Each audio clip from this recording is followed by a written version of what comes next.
बहुत समय पहले की बात है। एक गांव में एक दूध वाला रहता था। उसका नाम गिरधर था। वह अपनी पत्नी और अपने एक बेटे के साथ रहता था। उसके पास एक ही गाय थी। वह बहुत प्यारी थी, मगर वह बहुत कम दूध दिया करती थी। वह जितना भी दूध देती थी, गिरधर उसे शहर में जाकर बेच आया करता था। लेकिन दूध कम होने की वजह से उसकी आमदनी भी बहुत कम हुआ करती थी, जिसकी वजह से उसकी पत्नी उसे दिन रात ताने मारा करती थी। अजी सुनो, इतने थोड़े से पैसों का मैं क्या करूं? इतने कम पैसों में तो घर चलाना भी मुश्किल हो रहा है। आपने पड़ोस के मोहन की बीवी को देखा? वह कल ही नई साड़ी खरीद के लाई है। उसका पति तो उसे हर हफ्ते मेला दिखाने के लिए लेकर जाता है और नए कपड़े भी दिलवाता है। आप तो ऐसा कुछ नहीं करते। देखो भगवान, मैं जितने पैसे कमाता हूँ सारे तुम्हें लाके दे देता हूँ। अब मैं और पैसे कहाँ से लाऊं? जितने पैसे तुम कमा के लाते हो ना, उसमें से आधे से ज्यादा पैसों का चारा तो तुम्हारी ये गाय ही खा जाती है और बदले में इतना कम दूध देती है। इस गाय से हमें कोई फायदा नहीं है। इसे तो तुम किसी जंगल में ही छोड़ाओ और एक नई गाय खरीद लो।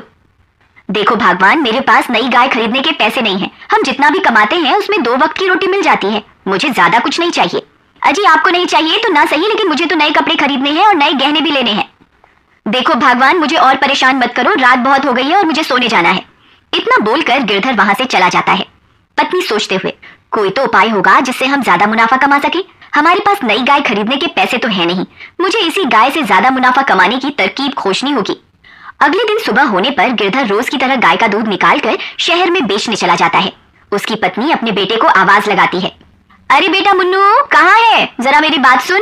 जी माँ। जरा बाहर जाकर देख, तेरे पिताजी शहर में दूध बेचने के लिए चले गए क्या? मुन्नू बाहर जाकर देखता है।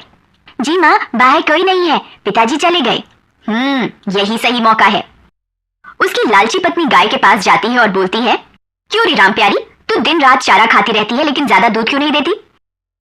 फिर उसकी पत्नी को ध्यान आता है कि उसके पड़ोस में रहने वाले कालिया के पास भी एक ही गाय है, लेकिन उसकी बीवी तो बहुत खुश रहती है।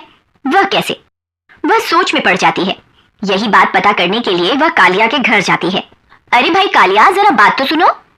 अरे बहन सुषमा, कैसी हो तुम? और गिरधर के क्या हाल है?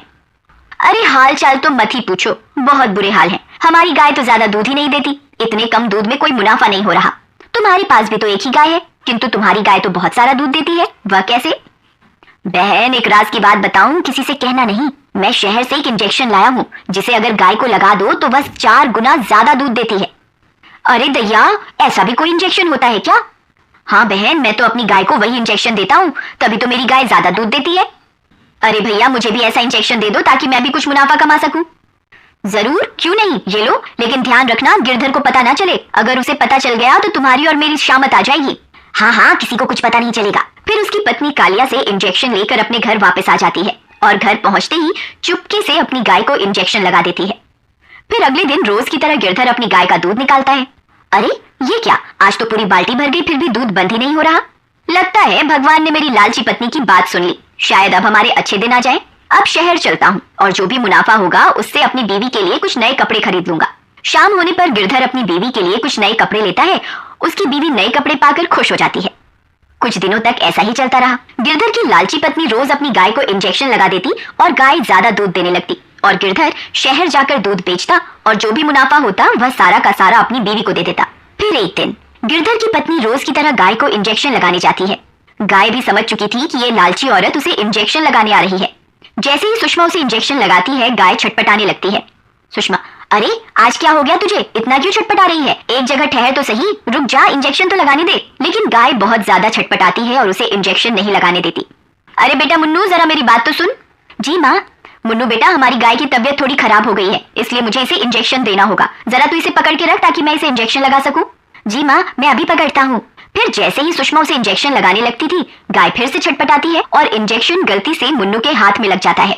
मुन्नू जोर से चिल्लाता है, अरे मर गया, हाय हाय। अरे ये क्या किया माँ? ये इंजेक्शन तो मुझे लग गया। हे भगवान, ये मुझसे क्या हो गया? अब क्या होगा? फिर रात होने पर मुन्नू की तबीयत खराब हो जाती है।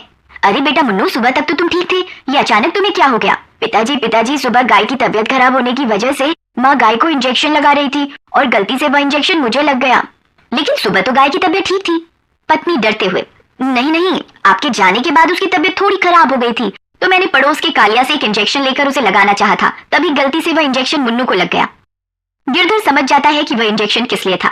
गिरधर गुस्से में, मैं जानता हूँ भगवान, तुम कालिया से वह इंजेक्शन क्यों लेकर आई थी। अपनी चोरी पकड़ी जाने पर उसकी पत्नी बहुत शर्मिंदा हो जाती है। मुझे माफ कर दो, ये सब तो मैंने अधिक मुनाफा कमाने के लिए किया था। मुझे क्या पता था कि वह इंजेक्शन एक दिन मेरे बेटे को ही लग जाएगा। गिरधर, भगवान, आज उस इंजेक्शन की वजह से जब तुम्हारे बेटे की तबीयत खराब हुई तभी तुम्हें एहसास हुआ ना। ये सोचो कि जब तुम रोज गाय को इंजेक्शन लगाती होगी तो उस पर क्या बीतती होगी, उसे कितना दर्द महसूस होता होगा।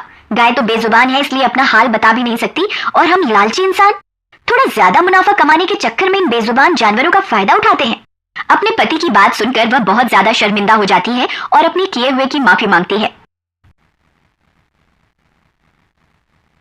फिर वह गाय के पास जाती है और उससे भी माफी मांगती है, और गाय भी उसे मुस्कुराकर माफ कर देती है। फिर वह उसी दिन से अपनी गाय की बहुत सेवा करती है, और उसी गाय का दूध पी पी कर उसका बेटा भी कुछ ही दिनों में ठीक हो जाता है, और वह सब कम मुनाफे में भी खुश रहने लगते हैं।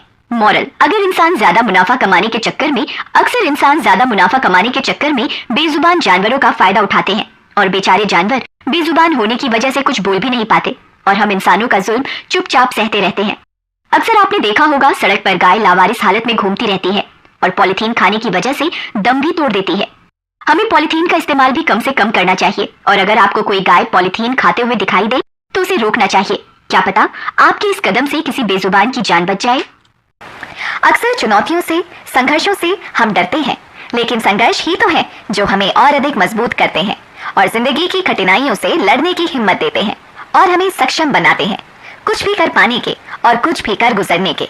इसलिए जिंदगी में कभी भी कोई चुनौती आई तो उसे घबराइए मत, बल्कि हंसकर उसका सामना कीजिए।